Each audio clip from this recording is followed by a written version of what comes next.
आज आपण पावट्याची आमटी बनवणार आहोत। त्यासाठी तेल गरम करून घेऊ। तेल गरम झाले की त्यात आपण पावटे सोललेले टाकून घेऊ। पावटे छान असे भाजून घ्यायचे तेलात।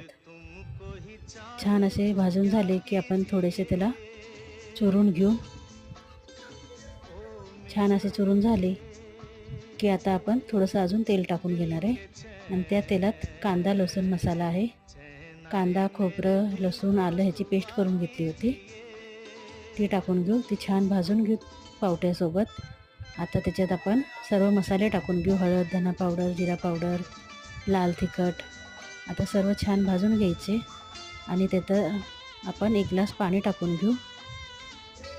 तर आपल्याला पावट्याचे दाणे छान असे शिजवायचे आहेत म्हणून 2 ग्लास पाणी टाकलेलं आहे।